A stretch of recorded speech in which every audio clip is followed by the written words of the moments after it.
Sudden గా దేశ రాజధాని ఢిల్లీకి వెళ్లారు మంత్రి లోకేష్. ఉపరాష్ట్రపతి జగదీప్ ధన్కర్ తో పాటు పలువురు కేంద్ర మంత్రులతో భేటీ అయ్యారు. దీంతో ప్రధాని మోదీ ఏపీ పర్యటనకు ముందు అనూహ్యంగా లోకేష్ ఎందుకు ఢిల్లీకి వెళ్లారన్న చర్చ జరుగుతోంది. అయితే మర్యాదపూర్వకంగానే ఉపరాష్ట్రపతిని కలిసినట్టు లోకేష్ కార్యాలయ వర్గాలు చెబుతున్నాయి. అమరావతిలో నిర్మించ తలపెట్టిన అసెంబ్లీ, సచివాలయం, హైకోర్టు కొత్త భవనాల్లో కొన్నింటికి వైస్ ప్రెసిడెంట్ తో శంకుస్థాపన చేయించాలని సీఎం చంద్రబాబు భావిస్తున్నట్టు తెలుస్తోంది.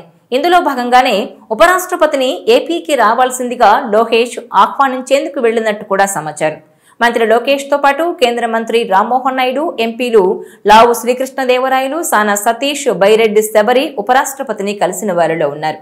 ఇదిలా ఉంటే కేంద్ర మంత్రుల్ని కలవడం మామూలే గాని ఉపరాష్ట్రపతిని కలవడం మాత్రం ఇప్పుడు ఆసక్తికరంగా మారింది. అయితే మర్యాదపూర్వకంగానే జగదీప్ ధన్కర్ తో సమావేశమైనట్టు తెలుస్తోంది. ఓవరాల్ గా చూస్తే మంత్రి నారా లోకేష్ ఢిల్లీ పర్యటన ఆసక్తికరంగా మారింది. ప్రధాని మోదీ ఏపీ పర్యటనకు వచ్చే 3 రోజుల ముందు లోకేష్ ఢిల్లీకి వెళ్లడం ఇప్పుడు చర్చనీయాంశమైంది. అయితే ఏపీకి సంబంధించిన పలు సమస్యలపై లోకేష్ కేంద్ర మంత్రులతో చర్చించినట్టు చెబుతున్నారు. అయితే ఇంత సడన్ గా హస్తినకు రావడానికి కారణం ఏంటనే చర్చ మాత్రం పెద్ద ఎత్తునే జరుగుతోంది. ఇదిలా ఉంటే మే నెలలో లోకేష్ ప్రధాని నరేంద్ర మోదీతో ఢిల్లీలో సమావేశమయ్యారు. ఆయన తన భార్య బ్రాహ్మణి, కుమారుడు దేవాంష్ తో కలిసి ప్రధాని నివాసానికి వెళ్లారు. దాదాపు 2 గంటల పాటు మోదీతో మాట్లాడారు. అనకాపల్లి జిల్లా అమరావతి పర్యటనకు వచ్చిన సమయంలో లోకేష్ ఢిల్లీ వచ్చి కలవాలని మోదీ ఆహ్వానించారు.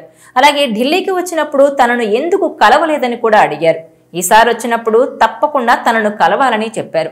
అందుకే లోకేష్ ప్రధాని అపాయింట్మెంట్ తీసుకుని కుటుంబంతో కలిసి వెళ్లారు. ప్రధాని నారా లోకేష్ ఆయన కుటుంబంతో కలిసి భోజనం చేశారు. యువగళం పాదయాత్ర విశేషాలతో యువగళం అనే కాఫీ టేబుల్ బుక్ ను మోదీ ఆవిష్కరించారు. ఆ తర్వాత ప్రధాని మోదీ ఒక పుస్తకంపై సంతకం చేసి లోకేష్ కు బహుమతిగా ఇచ్చారు. ఈ సందర్భంగా బ్రాహ్మణి, దేవాంష్లను ప్రధాని ఆశీర్వదించారు. ఇదిలా ఉంటే సాగర తీరం విశాఖ ఇప్పుడు ప్రపంచాన్ని ఆకట్టుకోబోతోంది.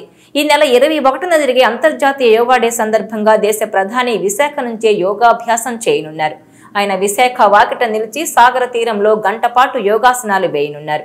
ఈ నెల 21 ఉదయం 6:30 గంటలకు ఈ కార్యక్రమం ప్రారంభం కాబోతోంది. దాంతో ప్రధాని నరేంద్ర మోడీ ఒకరోజు ముందుగానే అంటే ఈ నెల 20వ తేదీనే సాయంత్రానికి విశాఖ చేరుకుంటారు. ఆయన ఒడిశా నుంచి నేరుగా విశాఖ వస్తారట. ఈ మేరకు మోడీ అధికార పర్యటన షెడ్యూల్ తాజాగా రిలీజ్ అయింది. మోడీ విశాఖ తూర్పు నావికాదళం గెస్ట్ హౌస్ లో రాత్రికి బస చేస్తారు. అక్కడ నుంచి నేరుగా విశాఖ సాగర తీరం చేరుకుంటారు.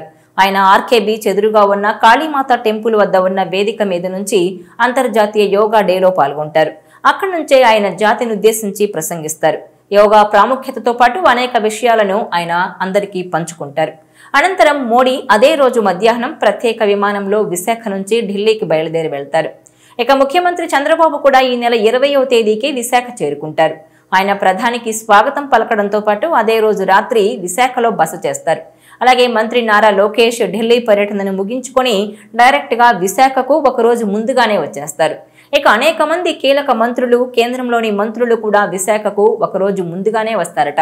దాంతో విశాఖ ఈ నెల 20 నుంచే కట్టుదిట్టమైన భద్రతా వలయంలోకి వెళ్లిపోతోంది.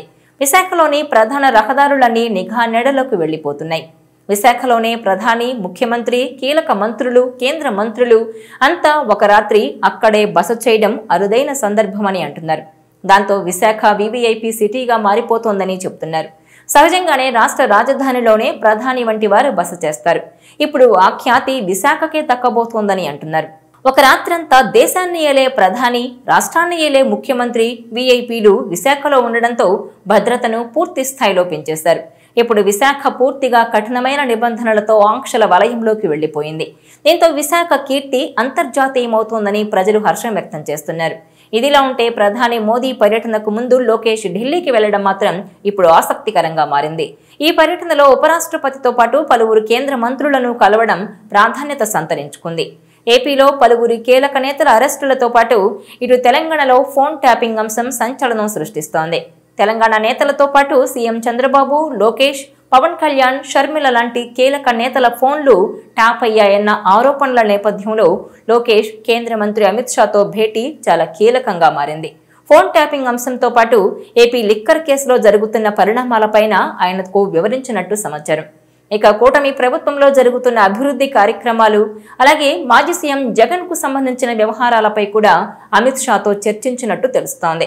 ఈ వీడియో మీకు నచ్చినట్లయితే please share, like and subscribe R24 Telugu.